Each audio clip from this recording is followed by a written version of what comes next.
And so it's getting companies to realize that there's more to who we are. And subtitle of the book is Unlock the Person Within the Professional. Hello, everyone. Welcome to Where Accountants Go, the Accounting Careers Podcast. I'm Mark Goldman, a CPA, and your host for this show. Well, for this week's episode, we have one of the funniest people, if not the funniest person in accounting joining us. I know that's an odd description for a guest, but if you've ever heard John speak before, you know what I'm talking about. John Garrett is joining us for a return visit this time, though, to talk about a few new developments since his last interview with us. John has finished and published his book, What's Your And, which is a phenomenal read. When we first had him on the show a while back, he mentioned working on it, so I've been looking forward to this for a while, and now it's here.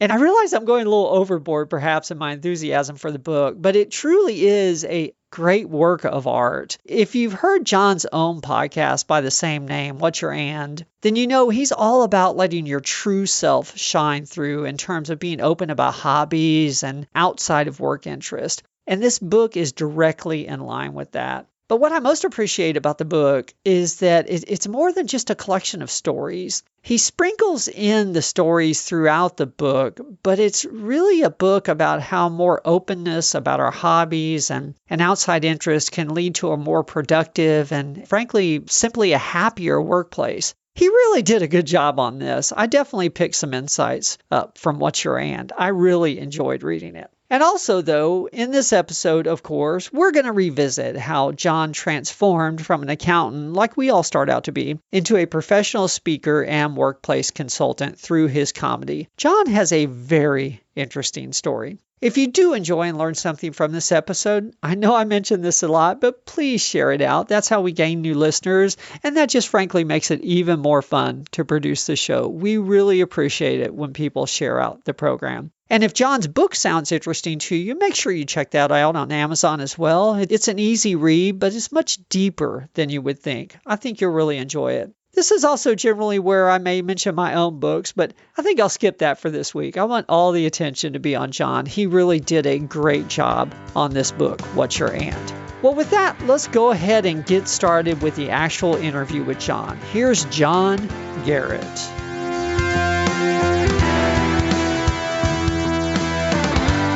Hey, John, welcome back. Hey, Mark, thank you so much for having me back. This is awesome. I'm excited. Same here. This is going to be fun. Well, for the audience, I am excited to have a very well-known guest back on the show, John Garrett. And if you haven't heard of John before, frankly, I'm a little surprised, but you're in for a treat.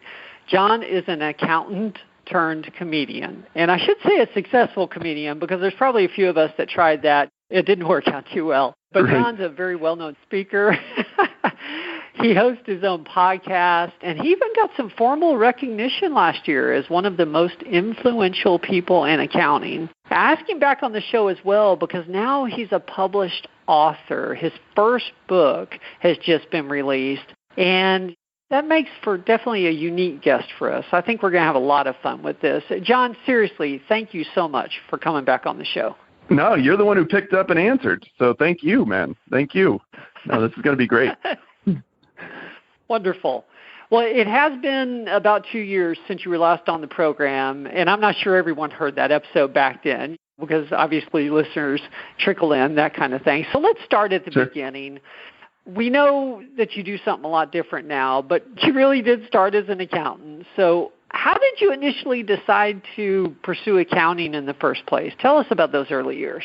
Yeah, sure. That was never an idea. Growing up, all through high school even, was all engineering. I was going to be an engineer, all that. And then I went to the University of Notre Dame from a very small public high school outside of St. Louis on the Illinois side. And at Notre Dame, there were kids that had AP credit coming out of high school, and I only knew AP as a football poll. I didn't even know that that was a thing. So I'm in these classes that have curved grades, and most of the kids, this is a review, and for me, I'm seeing physics for the first time and seeing some of the chemistry stuff for the first time. But physics is the thing that did me in, which apparently is pretty important for engineering. So yes, I was just really bad at it, tried as hard as I could, and just couldn't make it work.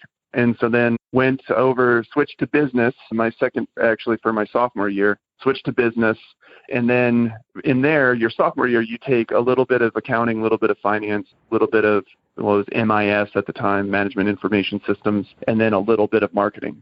And then at the end of your sophomore year, you pick which one of those you're going to go into. And so I chose accounting because my GPA was pretty low, thanks to engineering. And you could still get a really good job coming out of Notre Dame with like a 3.0, and I ended up having a 3.1 by the time I graduated. And yeah, so that's how I went into accounting. Plus, choosing accounting wasn't actually choosing an end goal, because if you choose accounting as your major, you can do accounting, but you can also then go do finance, you can then go do marketing, you can then go do management. But if you choose one of those other ones, you can't go to accounting. So it was kind of like, so if I choose this one, I still have all the options. And they're like, yes. And I was like, well, then let's do that one, because I just didn't want to grow up, I guess, and make a choice. So yeah, but I mean, I think accounting is a great major to have, because at the end of the day, it all comes down to dollars, no matter what, and the numbers. So having that foundation is great, when I never looked back. So that's how I got into it. Wow, you must have listened to some of our shows in the past. I talk about that all the time. If you start in accounting, you can do almost anything, but not necessarily, with the other majors. Yeah, but that's exactly it. I just didn't want to make a grow-up decision. And so I was like, all right, well, if I pick accounting, I'm not actually picking. So like, sweet, let's do that. So yeah, there you go. I think engineers are the only people that are like more serious than accountants. I can't imagine you trying to go into engineering. I either forgot that or didn't know it. Wow. Yeah, well, wow. I mean, I remember, because my freshman year in one of our classes, we had to use this computer program to design a roller coaster. And of course, mine flew off the track, but it was awesome, but it would have ran once, and then we're going to have to shut this one down. All right, well, it looks pretty awesome. So there's that. Yeah. So you did work in accounting for several years, did different things before going into comedy full time. So what did you do exactly? What areas of accounting did you work in? Yeah, so when I graduated, I was fortunate enough, I got a position with Pricewaterhouse, and then over the summer they merged to be PricewaterhouseCoopers. So I only know PricewaterhouseCoopers, even though I was hired PW. And it was a really cool program that they had at the time. There were 100 of us nationwide that were selected to be, and they called it the Business Advisory Services Development Program, so the BASDP program. So what we did is, and we were the first year, we were the guinea pigs, and I only think they did it a couple of years. What we did is every 3 to 6 months, we would rotate through the different service lines. So you would do 3 to 6 months internal audit, 3 to 6 months M&A work, 3 to 6 months computer controls, 3 to 6 months external audit, which I made 3 weeks because I was like, I can't do this. And then I feel like there was something else. So about 5 or 6 different rotations. And then at the end of 2 years, you're promoted to senior, as well as you and the firm mutually agree upon which track is best for you for moving forward. And so that was awesome and really great, because I got to learn a lot more of the advisory services. And that's why I could not do audit it was literally 1 3-week project. And I was like, I got to get out of here. I can't do this. I can't bust people. That's not my thing. There's a woman who's been working this job longer than I've been alive, and I'm supposed to write her up. No, I'm not doing that. This isn't even an issue. This is stupid. And so I'm more forward thinking. How do we make the business run better? How do we take care of inefficiencies? If you're merging companies, what's the best way to do that? Personnel-wise, logistics-wise, just how do you make a company run better using my accounting knowledge, I guess. So that's what I enjoyed a lot more. So then at the end of the 2 years, was recruited to be on PwC's largest financial services client for their internal audit team for First Star Bank, which was in Milwaukee. It later became U.S. Bank. Yeah, that was pretty much my PwC days. And started in St. Louis, then moved to Milwaukee. And yeah, I enjoyed it. I mean, and all the people I worked with and all the clients that I worked with, yeah, I really enjoyed it. I mean, outside of those 3 weeks of audit, but but never touched tax. I don't even know how taxes work. I never even went to that floor. I don't know if tax people even go home. I think they just sleep there. I'm not even sure. But that's definitely not my thing, which is super fun around, March and early April when everyone's got a tax question for you. And you're like, yeah, I don't do that. So my favorite answer is, well, your guess is as good as mine. What do you think? I don't know. Whatever. So yeah. Just imagine someone stopping one of your comedy routines. Hold on. Hey, I've got a tax question. So. Yeah, or just on an airplane, And that's the thing that's hilarious is like when you're on an airplane and people are like, oh, so, what do you do? And I don't really like to talk to people on airplanes a whole lot. And so they'll be like, if I say, oh, I'm a speaker and a comedian, then it's, oh, let me tell you who my favorite comedian is. And I'll be like, oh, let me guess, not John Garrett. Please go on. And then, but if they ask me, what do you do? And I say, I'm an accountant. They put on their Bose noise canceling headphones. There's not even a follow-up question. They're like, all right, we're done. It's like, there you go, because no one really cares what your job is. I mean, it's not fascinating. Oh my gosh. Which is, yeah. I know obviously you worked in industry a little bit as well, but yeah, I'm curious, during those years, you're PwC and then you're at industry, you started doing comedy, but when you were sitting in the desk or doing the accounting work, did you just sort of feel like this isn't me, or was it more that okay, so you didn't? Yeah, I mean, because I brought me to the job. So I mean, that's the thing is I think we tell ourselves so much of I have to be this thing or this person or a shell of myself to be successful. So as if there's only one type of successful accountant or one type of successful engineer, architect, banker, insurance, like consultant, you name it. There isn't. There are thousands of different successful accountants.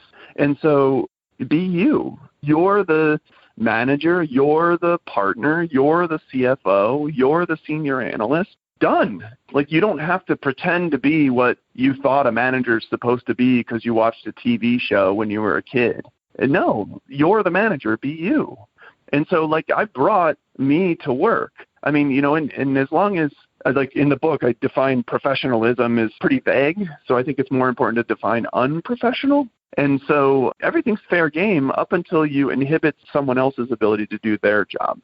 And trust me, my relatability and sense of humor and ability to diffuse tense situations with some humor definitely made me a better auditor and definitely made me a better accountant and a better team member. So bringing that to work made me a better professional. Had I left that outside, I would not have been as good as what I was. And I had a really strong resume. It's not like I was just mailing it in and just whatever. I mean, one of the first promoted at PwC and then bounced to industry, worked in pharma, then worked for a startup. It's not like I was struggling, I guess, to say the least. Well, I didn't know if there was sort of an uncomfortable feeling like, I know I can do this, but it just doesn't seem to be me, or if you just sort of had two loves kind of thing. So, okay. No, yeah. I mean, and I think that's important. Like, people have other interests, and to ask people to forget about those other interests or only act like you're interested in them after 5 p.m. when you leave the office, it's unhealthy at the very least. Yeah. So. Yeah, it's not genuine, not being your real self. Right. Yourself. Yeah.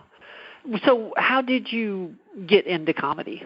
Yeah, so I was, for PwC, we had a training for the computer controls group. It was called OSRM was the acronym, and I don't even know what that stands for now. But yeah, so we had a training for like 3 or 4 weeks in LA, in Pasadena. And because we would join the trainings of all the new hires that are in that group. And so we were there, and there were 4 or 5 of us that would rent a car from the DoubleTree in Pasadena. And on Thursdays, Whose Line Is It Anyway was super popular at the time, and they would shoot in studio, but then after they shot, they would come to the Improv on Melrose Comedy Club, and they would do a 45-minute uncensored show in the middle of stand-up comedians. So it's like a 3-hour show. So we would go down, and we would get there early, and we would watch the whole thing, and yeah, it was just awesome. Just sitting in the crowd with all these people, and then Drew Carey's there, and Brad Sherwood and Colin Mockery and Ryan Stiles, and then Adam Sandler dropped in one night, and then other comedians that we had seen on like Premium Blend on Comedy Central back in the day. And so, yeah, it was great. But I was sitting there, and not all the stand-ups were hilarious. Because when you watch it on TV, they dub in laughter or whatever. And I didn't know that. And I was like, oh, well, look at that. I could be as not funny as that guy. And like, this is Hollywood. And so, yeah, so when I went, and of course, my friends were encouraging, hey, you should totally do this. And I was like, all right, well, and so I went home and spent about 3 or 4 weeks with a notepad that I swiped from the supply closet at work and legal pad, just writing down what things that I think are funny, like clean observational type stuff. And yeah, went to the Funny Bone in Westport, St. Louis for my first open mic. And it actually went really well. I mean, it was crazy. The second time I went back the next week, not as well, because I found out that strangers don't go along for tangents. So your friends will hang in there, but strangers are like, just get to the laugh, just go. So yeah, and then I was just hooked, and it was just a fun hobby to have.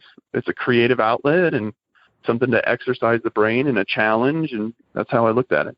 So yeah, that's how I got into it, and then just periodically made time to do it. Did some comedy sports, which is more improv, short form. Yeah, and then decided that stand-up's more my thing, and then just, yeah, did it for fun.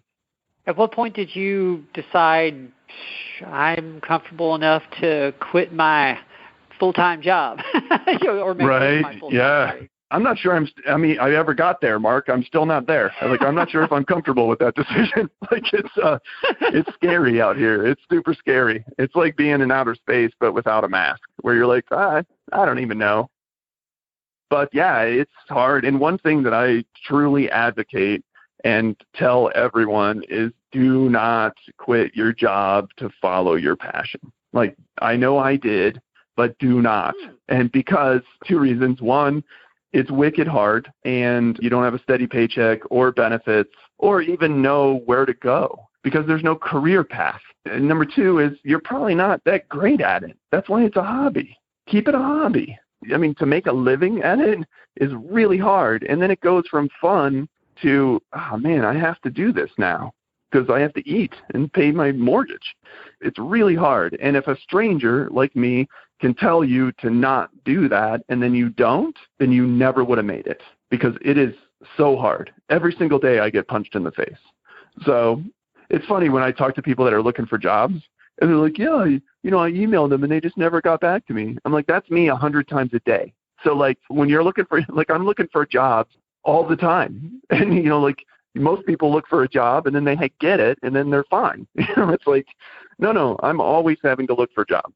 It's hard. It's very hard out here for sure. But I realized that the leap was kind of made, the decision was sort of made for me because my last job, I was working at a hospital network and like 5 huge hospitals all over Indiana and consolidating their financials and stuff like that. And we had a new manager come in from the outside, and he and I did not get along because he liked to hover. So he would like walk around and make sure that you're working and all this. Well, I turn into a 5-year-old. So if you're going to treat me like a 5-year-old, I'm going to be a 5-year-old. So I had ESPN's website minimized on my computer. And when I would see him start to do his rounds, I would bring it up on my screen. So every single time he walked by my cube, I had ESPN's website up every time. Like never once was I doing work when he saw me. And yet I always got my work done. It was always done right. It was always done early, like top notch. Yet every time he walked by, he would only see me reading ESPN. And he lost his damn mind. And so we just agreed to maybe I should just move on. So I was going to get a different job anyway. Luckily, I had come across some friends of mine, like Jimmy Brogan, who wrote for The Tonight Show with Jay Leno for 10 years, and then Wayne Cotter. He was an IBM guy who left to do stand-up, hosted A&E's Evening at the Improv. And I was talking to him, and he's like, well, why don't you give it a shot and give it 6 months, and then worst case scenario, you Notre Dame, CPA, you can get a job. Like, don't worry about it. And I was like, well, can we 3-way call my parents on this? Because that's going to be a weird conversation. I mean, not that my parents needed their blessing, but it's just nice to loop them in on what's happening. But yeah, and so I just made the leap. It's almost like a rocket ship. You have to just get escape velocity. So you just have to run as fast as you can to outrun it. And I was really fortunate to catch some breaks and also be good to when you get those breaks that you can deliver. And then about 6 years ago is where I made that transition from comedy to speaking and really making a difference in people's cultures where they work and making events more engaging and something that people actually listen to the content instead of just bricks being thrown at your face to where you walk out being like, I don't even know what that was about because I wasn't even listening, type of thing. You are a funny guy. I've seen, obviously, as you know, I've seen you a couple times in person. Oh, well, thanks, Mark. Doing your job, your gig, and you are genuinely hilarious and original. Well, thanks, man. Of course. So, I'm glad you mentioned the transition part because I was curious about that, and I figured it was into speaking. Is that part of I noticed you've defined yourself as a catalyst for culture change from what I read online. Is that part of that? And I guess if so, tell us what you're trying to change exactly. Sure, yeah. Well, I mean, the catalyst, you still have to do the work yourself. It's just you throw me in and then good stuff happens, sort of a thing. I had somebody in New Mexico refer to me as the cilantro. Like, we're the dish, but without the cilantro, it's nothing. And I was like, I think that's a compliment. I'm not sure. The green chili? All right, here we go. Yeah, so, I mean, basically, it's getting people to think differently about themselves, but more importantly, about the talent that's around them. There's a huge untapped well of talent from people developing skills from their outside of work hobbies and interests. And we don't really know what those are and definitely don't utilize them in the best way. If somebody really likes to do community theater and you have a presentation to give, well, they should be the one giving the presentation. But far too often it's, well, we'll pick who's been here longest. Well, that person loves jigsaw puzzles and should never be in front of an audience ever. So they're stressed and frustrated and they're terrible at it. So then they're angry. The community theater person's angry that they didn't get picked. And then the company looks stupid because you just did a presentation with somebody that likes to do puzzles. And it's just like, that's not their skill set. And so it's really just getting people to see that the core of your organization, I call it culture core, is your company, your firm is made up of people, but those people are made up of passions. So like if I take a finance department out of a company and I take everyone out and I replace them using your agency, Mark, to get new people in, and then we hire all new people that have the same degrees and same letters after their name. The work gets done the same, but it's a totally different department. And it's not because of the technical skills, it's because of their personalities and their outside of work interests. And so it's getting companies to realize that there's more to who we are. And the subtitle of the book is Unlock the Person Within the Professional. I mean, there's a multidimensional person within there that has so many different aspects to them. And most work settings only care about the one part of you, the work side, the technical skills. And yet that's, 10 or 15% of who you are as a person? And it's like, man, there's all this other stuff that's amazing. And it creates better connections. It makes you a better professional. Attracting and retaining talent, it's huge. If you genuinely care about me as a person as opposed to just me as a senior associate, it just shows you care. Yes. So when I interviewed you 2 years ago, you hinted at a book, and I'm so happy for you. Well, thanks, man. Yeah. Well, it's hard to write a book, man. It's really hard, especially when it's like, these are my ideas, and I'm just like opening up and being like, here it is. And it's also counter-narrative to what a lot of people think. So you got to be kind of ginger around how you say it a little bit. Yes. It's a quality book. So tell us about the book, because I think some people are going to think, well, it's just a collection of podcast stories from your past. Oh, no, not at all. So tell us about the book. Yeah, no, thank you, man. Yeah, I mean, well, it's been 5 years of research, including interviewing people like yourself for the podcast. And then also just from speaking. I mean, the last 2 years alone, I've spoken to over 10,000 people. And so it's really just dialing in that message of what it is to build a better culture and to see that there's more to your people and there's more to you type of thing. And so it's 200 pages, and they're mostly micro chapters. So it's very readable. Seems to be the feedback from people. It's been out for a couple of weeks now. it's one of those things where, I mean, even in the very beginning of the book, it's, look, I get it. You're busy. So I'm not writing a book where every chapter is 30 pages and you turn the page and there's another giant wall of text coming at you. I look at that and I'm like, you know what? I'm not doing this. It's a cumbersome read. It's not an enjoyable experience. So many people have gotten back to me and been like, look, I am not a reader. And I read this whole thing and it's super conversational. It's a casual tone. It's easy to read. But then there's a lot of substance in there as well, with some data, with some research from Duke University and Northwestern University that puzzle pieces in nicely with mine. And then my own research as well. And yeah, and then sprinkling in some quotes from 41 different podcast guests just to support what I'm saying. Hear it in their words. Here's a little quote from them, type of thing. So yeah, I'm excited about it, really proud of it. And it's been awesome just to see the feedback that we've gotten in just a couple of weeks of that. And the Amazon reviews and what have you has been really awesome. It really is very well written. I'm reading through it, and it's one of those books. It's easy to read. It's got good stories in it. You're reading about somebody enjoying cycling, and then you get into their story, and then you bring in some facts, in some cases statistics, from outside sources about how that makes the workplace better. And it's one of those books where you're like, I think I just accidentally learned something. And, right? You know, there you go, man. That's the greatest compliment ever. That's the greatest compliment ever. Yep. I'm too happy to have learned something here. So there's nothing wrong.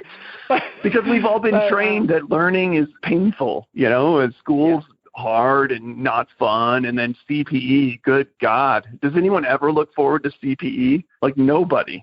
I mean, people don't even pay attention. How do you get credit when you didn't even look up from your laptop the whole time that CPE was happening? I don't know how that happens. But anyway. But yeah, you're right. Yeah, it's like I accidentally learned something, and I'm smiling. Like, this is weird. Yeah. Yeah. There's probably plenty of places to get the book, but where's the best place for people to get the book? Where do you want to send people? Yeah, well, you go to what'syourand.com, and half the page is book stuff, and the other half is podcast. So it's super easy. what'syourand.com. Yeah, just go there, and then it works. And then there's links there. You can get on Amazon, Barnes & Noble, Bookshop. There's the Kindle version, ebook versions. Audible will be out probably early part next year. Yeah, it's all over the place, man. It's pretty awesome. What's your hand? Okay. So I feel funny asking comedian about the master plan, but I am sort of curious. So what's the next thing you'd like to do? Have you thought about, is there another book someday, or is it going deeper with the individual organization consulting or making more people laugh? What are you looking to? Well, I mean, the ultimate goal is have a third visit on Where Accountants Go podcast. That's like the ultimate goal. So whatever I got to do to make that happen, I'm all for. But seriously, it's the consulting piece that goes with this. What I've found is that the message is simple but not easy. So how do we implement this? And in the last module of the book, the last third of the book, are examples that I've seen in the real world. So you can use these, but I would encourage people to take those as an example and then make them your own. Because what works at one company won't work at another company. Or what works at one office of a firm, you go to another office of that same firm across the country, and that's not going to work, type of thing. So it's really just working with companies to, how do we implement this? Because writing the book's great. Having people read the book is a huge step. But how do we implement this? How do we make a difference? How do we start to build cultures? And how do we start to have What's Your And be part of our normal conversations? When people introduce themselves, oh, I'm a senior financial analyst and I like to paint. Well, the conversation clearly is going straight to your painting, because no one's going to ask you about being a senior. Oh, really? Senior financial analyst? What's your favorite font in Excel? Like, no one asks that, you know? It's just not a question. But painting, what do you paint? Like, what? And just having those conversations, having those genuine relationships, and attracting and retaining the best talent. That's really what it's all about. There you go. I like wingdings, by the way. That or right? Because then even you don't know what it says. Like, I don't know. Yeah. There you go. Sorry. I know Comic Sans is definitely a no. That one's a huge no. So, yeah. Too funny.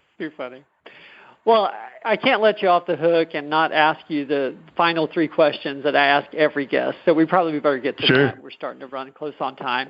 First one's usually the easier one. From a career perspective, what's been your proudest moment? Yeah, well, probably, I guess writing this book, it's so hard to do. Well, to do well and to hear feedback like what you said is, it just means so much and makes all of those years, literally, of writing and editing totally worth it. So yeah, I'm super proud of the book. I really am. I'm pretty hypercritical of things that I do because I want them to be really, really good. And I think that this is really good. So I'm proud of it. So yeah, that would be it. It was well done, really. Well, this may be hard for a comedian. I don't know, but second question, tell us about a lesson that you learned the hard way. And the more you can tell us about the situation, the better, because that's how our audience learns from these things. Sure. I guess I'd hate to go back to writing the book, but get out of your own way. I could not get out of my own way to write this book because I would start to write and I'd be like, well, who am I to tell somebody how to better run their company? Or who am I to tell somebody how that there's more to who you are than just your job title? Or, yeah, sure, that's how you get paid and that's how you pay the bills, but there's more to you. And like, who am I to do that? And then, to write a book, like that just seems daunting. And, smart people write books and like all this. And so, but now that it's here, it's like, this is good. And I wish that I had, part of me wishes that I had written it years ago, but then the other part of me realizes that it was meant to happen now because it's so much stronger now than had I written it 3 or 4 years ago, type of a thing. But it would be the second book, I guess. So yeah, just get out of your own way and be you, type of thing is really, really what I would tell people, especially when it applies to the accounting profession. Like I said earlier, you're the manager, you're the CFO. You don't have to be what the CFO was when you were younger. You're now the CFO. Make it what you want it to be. There you go. Well, you may have just told us this, but the last question is always, what's the best piece of advice that you have ever received? That's a good one. I'm a big college football fan, sports fan, and so 47 brand, they make hats that I enjoy, fitted caps, and they're on their tag, and I actually kept it, and I have it on my desk. It says, let your you out. And I think that's so great. I don't know what it applies to sports apparel, but let your you out. I just think that that's super fantastic. It's so simple, and take it for what it is for yourself, but let your you out. It's too lame to be like everyone else, and definitely get your work done and be good at your job, but you can do it in your own way. So let your you out, I think, is really fantastic. And I keep it on my desk as a reminder. Definitely. Well, you're definitely living that out. So yeah, I can see how that applies. Well, we work too hard and we spend too many hours to be forgettable. So make an impact. That's right. Make a dent. Well, before we sign off, real quick again, give us your website. So after we close out the show, people know where to go. Yeah, absolutely. whatsyourand.com. All the links are there. You can get the book. You can listen to the podcast. You can check out Mark's episode talking about long distance running. And yeah, it's really cool. Every week, interviewing professionals that are known for a hobby or a passion outside of work. And if that's you, reach out. I'd love to have you on the show. That'd be awesome. Good deal. Well, thanks again, John. It is an awesome book, and I appreciate you coming on the show to talk about it. Well, thanks so much, Mark. I really appreciate it. Have a good one.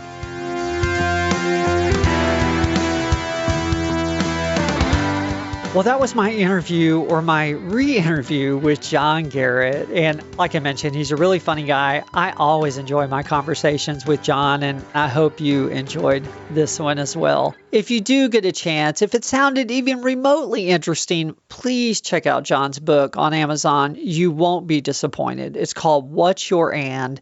And I know from our first interview that he put a lot of effort into this, and it really is an exceptionally well-written book. I don't recommend things lightly, and I really thoroughly enjoyed John's book. It's got a great message, and it's very well written. I'm sure you'll get a lot of value out of it as well. And by the way, if you are so inclined to do that, please check out his podcast as well. He's got some great stories on there. And of course, his own website. You can find a lot of valuable material there as well. Well, with that, I think we'll go ahead and wrap it up for this week. We'll be back next week with another interview with an interesting guest that started their career in accounting. So until then, we'll see you soon. There's more to come.